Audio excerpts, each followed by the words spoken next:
ওয়ালাইকুম আমার একটা আসসালাম। প্রশ্ন হচ্ছে যে আমাদের রাসূল সাল্লাল্লাহু আলাইহি ওয়াসাল্লাম তো প্রায় 14.5 বছর আগে বিদায় নিয়েছেন। তারপরে যারা আসছে মুসলমান কিন্তু দুনিয়াতে পাপ করে গেছে, হয়তো আমরা জানি না যে কবর শাস্তি করতেছে এবং পৃথিবী যেদিন ধ্বংস হবে সেদিন এক মুসলমান মারা গেল, পাপ নিয়েই মারা গেল, তাহলে যে শাস্তির বিধানটা দুজনের ক্ষেত্রে কেমন? মানে পূর্বে যে মারা গেছেন বা শাস্তি ভোগ করতেছেন, এই শাস্তির ধারাটা কতদিন? হ্যাঁ জি, কবরের আযাব এটা কি মানে তিনি বলছেন কিয়ামতের আগে যারা মারা যাবে তারা তো আর কবরের আযাব ভোগ করার সুযোগ পেল না, তাহলে তারা তো একটা বোনাস পেয়ে গেল, কিয়ামত তাড়াতাড়ি হয়ে গেল, তার শাস্তিটাও অল্প হয়ে গেল। হ্যাঁ, তাহলে এর আগে যারা এত আগে মারা গেল তাদের তো হাজার হাজার বছর শাস্তি হতেই থাকলো। আসলে কবরের শাস্তি মুমিনদের কন্টিনিউয়াস হবে কিনা এখানে একটা স্টাডির বিষয় আছে। কারো পাপ পরিমাণেই কিন্তু কবরের শাস্তি হয়, সে শাস্তি কন্টিনিউ থাকে না। যিনি পাপ করে মারা গেছেন হয়তো সেটা কিছুকাল শাস্তি হয়ে তার আযাব গুনাহ পরিমাণে সাজা হয়ে গেছে, তারপরে তিনি মুক্তি পেয়ে যান। অথবা তিনি পৃথিবীতে কিছু নেক কাজ রেখে গেছেন, সুসন্তান সৎ সন্তান রেখে গেছেন, সন্তানরা তার জন্য ইস্তেগফার করছে। নাসিরুদ্দিন আলবানীর সহিহ সিরিজ একটা হাদিস রয়েছে যে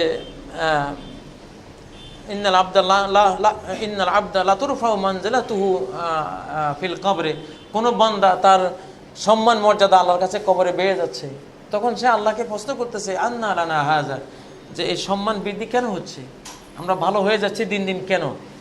তখন আল্লাহর পক্ষ থেকে উত্তর দেওয়া হবে বিস্তিগফারে ওয়ালাদিকুমা লাকুমা মিন বা'দিকুমা, তোমাদের সন্তানরা তোমাদের মৃত্যুর পরে অব্যাহতভাবে আল্লাহর কাছে ক্ষমা চাচ্ছে তোমাদের জন্য। ওই ইস্তেগফার করতে করতে তোমাদের পাপ রাশি ধুয়ে মুছে আযাব থেকে তোমরা মুক্ত হয়ে গেলে আর তোমাদের মর্যাদা বেড়ে গেল। তো এর দ্বারাও কিন্তু শাস্তি মওকুফ হয়ে যায় এক পর্যায়ে।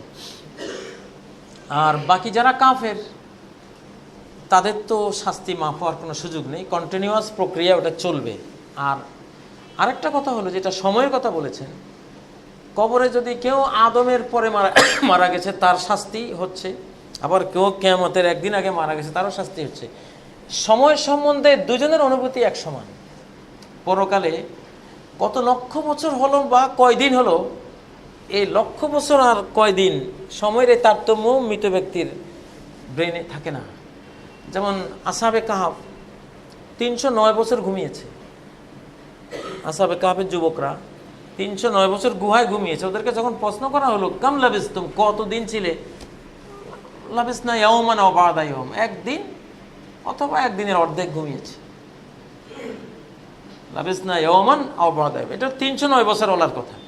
আবার 100 বছর মৃত্যুর পরে ঘুমিয়েছেন ওজাইর আলাইহিস সালাম।